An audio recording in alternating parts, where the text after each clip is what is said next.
നമസ്കാരം,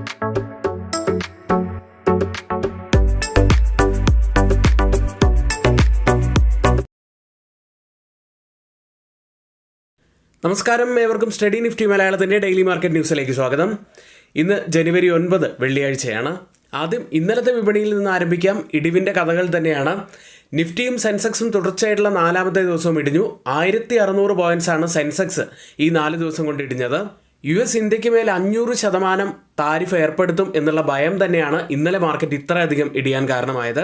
ഇതുമായി ബന്ധപ്പെട്ട എല്ലാ കാര്യങ്ങളും നമുക്ക് ഡീറ്റെയിൽ ആയി തന്നെ നോക്കാം.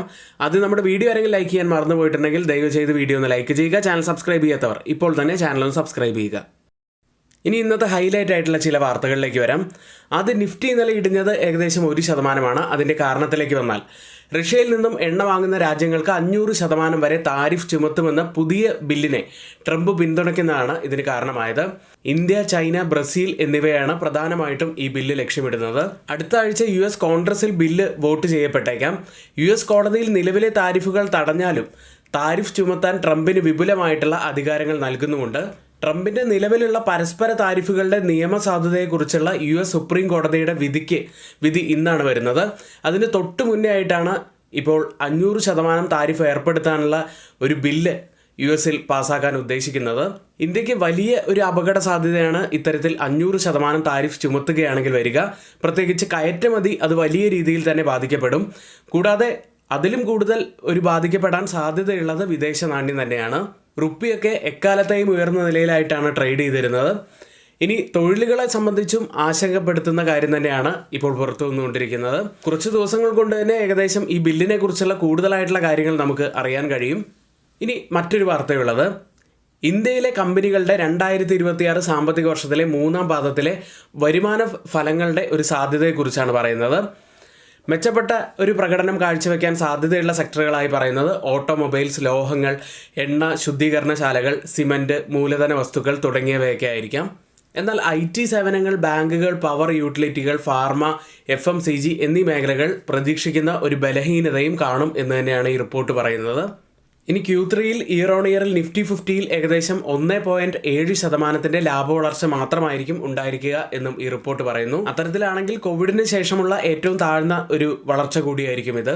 ഇനി പ്രത്യേകം ഫോക്കസിൽ പറയുന്നത് ഓട്ടോ സെക്ടർ തന്നെയാണ്. GST വെട്ടിക്കുറയ്ക്കൽ വഴി ഇരട്ട അക്ക വോളിയം വളർച്ചയാണ് ഓട്ടോ സെക്ടർ പ്രതീക്ഷിക്കുന്നത്. ഇനി നേട്ടമുണ്ടാക്കുന്ന മറ്റൊരു സെക്ടർ കൂടി പറയുന്നത് കയറ്റുമതി അധിഷ്ഠിതമായിട്ടുള്ള സ്ഥാപനങ്ങളായിരിക്കും. രൂപയുടെ മൂല്യത്തകർച്ചയിൽ നിന്ന് നേട്ടമുണ്ടാക്കുന്നത് ഇത്തരത്തിലുള്ള എക്സ്പോർട്ട് ഓറിയന്റഡ് ഫേംസ് ആയിരിക്കും. കൂടാതെ ബാങ്കുകളെ കുറിച്ച് പറയുന്നത് വായ്പ വളർച്ച ശക്തമായിരിക്കും, എന്നാൽ വരുമാന വളർച്ച മങ്ങും എന്ന് തന്നെയാണ്. ഏതായാലും വരുന്ന ക്വാർട്ടറിൽ ഓട്ടോ സെക്ടർ ആയിരിക്കും കുറച്ചുകൂടി ഫോക്കസിൽ ഉണ്ടായിരിക്കുക എന്ന് തന്നെയാണ് ഈ വാർത്ത സൂചിപ്പിക്കുന്നത്. ഇനി CPI ഇൻഫ്ലേഷൻ പുറത്തു വരാനിരിക്കുകയാണ്. അതിന് മുന്നേയായി ഡിസംബറിലെ CPI പണപ്പെരുപ്പം വർഷം തോറും ഏകദേശം 1.45% വർദ്ധിക്കും എന്നാണ് ഫിനാൻഷ്യൽ എക്സ്പ്രസിൻ്റെ ഒരു പോൾ പറയുന്നത്. ഒക്ടോബറിൽ 0.25%, നവംബറിൽ 0.71% പണപ്പെരുപ്പം പ്രധാന അടിസ്ഥാന പ്രഭാവവും ഉയർന്ന ഭക്ഷ്യ സ്വർണ്ണ വിലയും കാരണമാണ് ഉയരാൻ സാധ്യതയുള്ളത്. തുടർച്ചയായിട്ടുള്ള 11ാമത്തെ മാസവും RBIയുടെ 4% ലക്ഷ്യത്തേക്കാൾ വളരെ താഴെയായിട്ടാണ് ഡാറ്റ പുറത്തു വന്നിരുന്നത്. ജനുവരി 12-ാം തീയതിയാണ് CPI ഇൻഫ്ലേഷൻ ഡാറ്റ പുറത്തു വരുന്നത്. അടുത്തതായി മ്യൂച്വൽ ഫണ്ടിൻ്റെ ഒരു ബൈറ്റിലേക്ക്.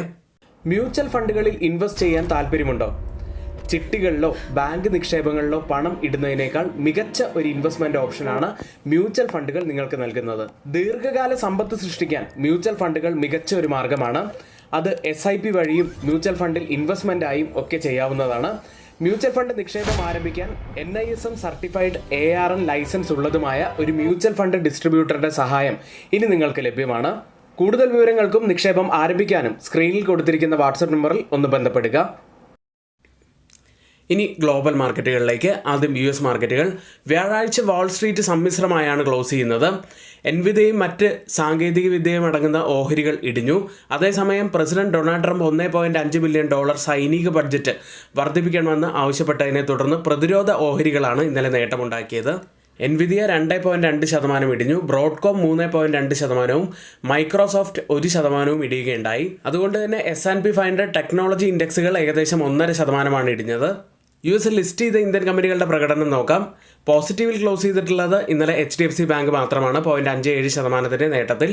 ICICI ബാങ്ക് 0.19% ഇടിഞ്ഞപ്പോൾ ഇൻഫോസിസ് 1%, വിപ്രോ 0.85% ഇടിഞ്ഞു. കൂടുതൽ നഷ്ടമുണ്ടാക്കിയത് ഡോക്ടർ റെഡ്ഡി ലബോറട്ടറീസ് ആയിരുന്നു.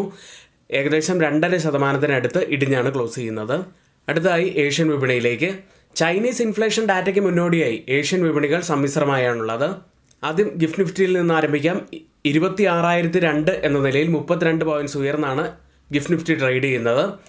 അതായത് ഇപ്പോൾ സമയം 6 മണി കഴിഞ്ഞ് 55 മിനിറ്റാണ്. ഇപ്പോഴത്തെ ഈ ഒരു നില വെച്ച് നിഫ്റ്റിയിൽ ഏകദേശം 15 പോയിൻറ്റ്സിൻ്റെയൊക്കെ ഒരു ഗ്യാപ്പ് ഓപ്പണിങ്ങിനാണ് സാധ്യതയുള്ളത്. ജപ്പാൻ മാർക്കറ്റ് നിക്കി 0.58% നേട്ടത്തിലും, കോസ്പി മാർക്കറ്റ് 0.64% ഇടിവിലും, തായ്വാൻ മാർക്കറ്റ് 0.12% ഇടിവിലുമാണ് ട്രേഡ് ചെയ്യുന്നത്. ഇനി മറ്റ് അസറ്റ് ക്ലാസ്സുകളിൽ നോക്കാം. ആദ്യം ബോണ്ട് ഈൽഡുകൾ ഇന്നലെ നേട്ടമുണ്ടാക്കിയിരുന്നു. ഇനി ഗോൾഡ് പ്രൈസുകളിൽ ഇന്നലെ വലിയ മാറ്റമൊന്നും ഉണ്ടായില്ല. ഇന്നലത്തെ ഗോൾഡ് പ്രൈസ് പവന് 1,01,200 എന്ന നിലയിലാണ്.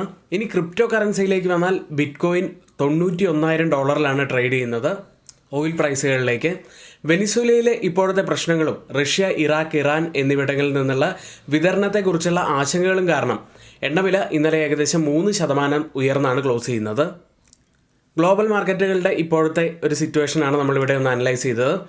ഇനി മറ്റൊരു കാര്യമുള്ളത്, ആർക്കെങ്കിലും നമ്മുടെ പെയ്ഡ് എഡ്യൂക്കേഷൻ ടെലഗ്രാം ചാനലിൽ 1,299 രൂപയ്ക്ക് 3 മാസത്തേക്ക് 55% ഡിസ്കൗണ്ടോട് കൂടി ജോയിൻ ചെയ്യാൻ താല്പര്യമുണ്ടെങ്കിൽ ഇപ്പോൾ തന്നെ തൊട്ടുമുകളിലെ വാട്സാപ്പ് നമ്പറിൽ ഒന്ന് മെസ്സേജ് അയച്ച് നിങ്ങൾക്ക് ജോയിൻ ചെയ്യാവുന്നതാണ്. ഇനി ഇപ്പോൾ നമ്മൾ ആരംഭിച്ചിരിക്കുന്ന ആ ഒരു വീഡിയോ സീരീസിൽ നിരവധി സ്ട്രാറ്റജികളും ബിഗിനേഴ്സിന് ഒത്തിരിയേറെ ഹെൽപ്ഫുൾ ആയിട്ടുള്ള ധാരാളം കാര്യങ്ങളുള്ള കണ്ടൻസ് അടങ്ങിയിട്ടുള്ള വീഡിയോസുമാണ് നമ്മളിപ്പോൾ അപ്ലോഡ് ചെയ്തുകൊണ്ടിരിക്കുന്നത്. ആ പ്ലേലിസ്റ്റ് ഡിസ്ക്രിപ്ഷൻ ബോക്സിൽ കൊടുത്തിട്ടുണ്ട്. കാണാത്തവർ ആ വീഡിയോ ഒന്ന് കണ്ടു നോക്കുക. ഇനി പ്രധാനപ്പെട്ട കുറച്ച് സ്റ്റോക്ക് ന്യൂസുകളിലേക്കാണ്. ആദ്യം SML മഹീന്ദ്ര എന്ന കമ്പനി. കൊമേഴ്ഷ്യൽ വെഹിക്കിൾ സെയിൽസിൽ 76.9% വർധനവ് വന്നിരിക്കുന്നു. കൊമേഴ്ഷ്യൽ വെഹിക്കിൾ പ്രൊഡക്ഷനിൽ 39.1% വർധനവും വന്നിരിക്കുന്നു. 1,455 യൂണിറ്റിലാണ് കൊമേഴ്ഷ്യൽ വെഹിക്കിൾ പ്രൊഡക്ഷൻ ഉള്ളത്. മറ്റൊരു കമ്പനി ബജാജ് ഫിൻസർവ് ആണ്. അലയൻസിൻ്റെ ഇൻഷുറൻസ് കമ്പനികളിലെ മിക്ക ഓഹരികളും ബജാജ് ഗ്രൂപ്പ് വാങ്ങി. ലൈഫ്, ജനറൽ ഇൻഷുറൻസ് ബിസിനസ്സുകളിലെ പൂർണ്ണ നിയന്ത്രണം ഇപ്പോൾ ബജാജിന് സ്വന്തമാണ്. അടുത്ത ബജാജ് ഫോർജ് എന്ന കമ്പനിയാണ്. AI അധിഷ്ഠിത റോബോട്ടുകളിലും സ്മാർട്ട് ഫാക്ടറി ഓട്ടോമേഷനിലും പ്രവർത്തിക്കാൻ ഒരു ജർമ്മൻ കമ്പനിയുമായി ഒരു കരാറിൽ കമ്പനി ഒപ്പുവെച്ചു. ദീർഘകാല സാങ്കേതിക വളർച്ചയ്ക്ക് അനുകൂലമാണിത്. അടുത്തതായി ആസ്ട്രോ മൈക്രോവേവ് എന്ന കമ്പനിയാണ്.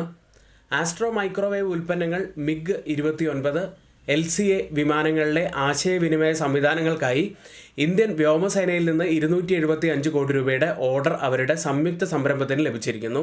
അടുത്ത വാല്യൂ റിന്യൂവബിൾ ടെക്നോളജീസ് എന്ന കമ്പനിയാണ്. സ്റ്റോക്കിനെ സംബന്ധിച്ച് ഒരു പ്രൊജക്റ്റിൻ്റെ വലിപ്പം അതേപടി തന്നെ തുടരുന്നുണ്ട്. പക്ഷേ ഓർഡർ മൂല്യത്തിൽ ഒരു കുറവുണ്ടായിട്ടുണ്ട്. ഏകദേശം 213 കോടി രൂപയാണ് കുറച്ചിരിക്കുന്നത്. ഇത് കമ്പനിയെ സംബന്ധിച്ച് നെഗറ്റീവായിട്ടുള്ള ഒരു വാർത്തയാവാൻ സാധ്യതയുണ്ട്. അടുത്തതായി പ്രസ്റ്റീജ് എസ്റ്റേറ്റ് പ്രൊജക്ട്സ് എന്ന കമ്പനിയാണ്. ഒരു പുതിയ പ്രൊജക്റ്റിനായി ചെന്നൈയിൽ 16.38 ഏക്കർ ഭൂമി വാങ്ങി. ഭാവിയിലെ റിയൽ എസ്റ്റേറ്റ് വികസനത്തിന് ഇത് അനുകൂലമാണ്. അടുത്ത റെയിൽ വികാസ് നിഗം ലിമിറ്റഡ് ആണ്. വാഗൺ വർക്ക്ഷോപ്പ് സ്ഥാപിക്കുന്നതിനായി 201 കോടി രൂപയുടെ റെയിൽവേ പദ്ധതി കമ്പനിക്ക് ലഭിച്ചിരിക്കുന്നു. ഓർഡർ നേട്ടം പോസിറ്റീവായി കാണാം. ഇന്ന് ശ്രദ്ധിക്കേണ്ട പ്രധാനപ്പെട്ട കുറച്ച് സ്റ്റോക്ക് ന്യൂസുകളാണ് ഇവിടെ ഷെയർ ചെയ്തിരിക്കുന്നത്.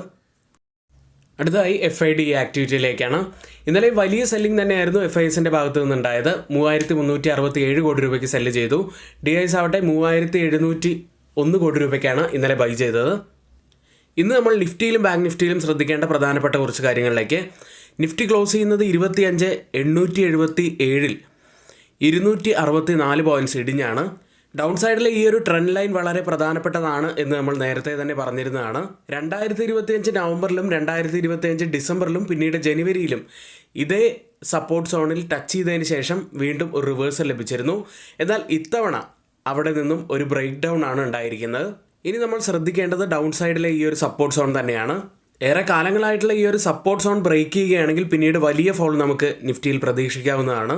വീക്ക്ലി ഓപ്പൺ ഇൻട്രസ്റ്റ് ഡാറ്റ പ്രകാരം ഒരു റെസിസ്റ്റൻസ് ആവാൻ സാധ്യതയുള്ളത് 25,900-ഉം സപ്പോർട്ട് ആവാൻ സാധ്യതയുള്ളത് 25,800-ഉമാണ്. അടുത്തതായി ബാങ്ക് നിഫ്റ്റിയിലേക്ക്. 59,687-ൽ 304 പോയിൻറ്റ്സ് ഇടിഞ്ഞാണ് ബാങ്ക് നിഫ്റ്റി ക്ലോസ് ചെയ്യുന്നത്. ബാങ്ക് നിഫ്റ്റിയെക്കുറിച്ച് പറയുകയാണെങ്കിൽ കമ്പാരിറ്റീവ്ലി കുറച്ചുകൂടി ഒരു മെച്ചപ്പെട്ട നിലയിലാണ് ബാങ്ക് നിഫ്റ്റി ക്ലോസ് ചെയ്യുന്നത്. ഇനി ഈ ഒരു സപ്പോർട്ട് സോൺ ബ്രേക്ക് ചെയ്യുകയാണെങ്കിൽ പിന്നീട് നമ്മൾ ഡൗൺ സൈഡിൽ ശ്രദ്ധിക്കേണ്ടത് 58,598 ആണ്. ബാങ്ക് നിഫ്റ്റിയെ സംബന്ധിച്ച് 50-ഡേ EMA ഉള്ളത് 59,509 എന്ന ലെവലിലാണ്. നിഫ്റ്റി ഇന്നലെ 50-ഡേ EMAയ്ക്ക് താഴെയായിട്ടാണ് ക്ലോസ് ചെയ്യുന്നത്. എന്നാൽ ബാങ്ക് നിഫ്റ്റിയെ സംബന്ധിച്ച് ബാങ്ക് നിഫ്റ്റി ഇപ്പോഴും ഒരു കംഫർട്ടബിൾ ആയിട്ടുള്ള സിറ്റുവേഷനിലാണ്. കാരണം കീ മൂവിംഗ് ആവറേജുകൾക്ക് മുകളിലായിട്ട് തന്നെയാണ് ബാങ്ക് നിഫ്റ്റി ട്രേഡ് ചെയ്യുന്നത്. ഇതൊക്കെയാണ് ഇന്ന് നിഫ്റ്റിയിലും ബാങ്ക് നിഫ്റ്റിയിലും നമ്മൾ ശ്രദ്ധിക്കേണ്ട പ്രധാനപ്പെട്ട കുറച്ച് കാര്യങ്ങളായിട്ട് വരുന്നത്. ഇനി ആർക്കെങ്കിലും പുതിയൊരു ഡിമാറ്റ് അക്കൗണ്ട് ഓപ്പൺ ചെയ്യണമെന്നുണ്ടെങ്കിൽ ലിങ്ക് നമ്മൾ ഡിസ്ക്രിപ്ഷൻ ബോക്സിലാണ് നൽകിയിരിക്കുന്നത്. ഇന്നിവിടെ നമ്മൾ പറഞ്ഞ എല്ലാ കാര്യങ്ങളും ഏറ്റവും ഓതറൈസ്ഡ് ആയിട്ടുള്ള സൈറ്റുകളായ Moneycontrol, Mint, Reuters, NBC, Financial Express തുടങ്ങിയ മാധ്യമങ്ങളിൽ നിന്നാണ് എടുത്തിരിക്കുന്നത്. മറ്റുള്ളവയെല്ലാം നമ്മുടെ വ്യൂസ് മാത്രമാണ്, ഒരിക്കലും റെക്കമെൻഡേഷൻ അല്ല, നിങ്ങളുടെ എഡ്യൂക്കേഷണൽ പർപ്പസിന് വേണ്ടി മാത്രമാണ് ഷെയർ ചെയ്യുന്നത്. എങ്കിൽ ഇന്നത്തെ ഈ വീഡിയോ ഇവിടെ പൂർത്തിയാവുന്നു. ഏവർക്കും നന്ദി.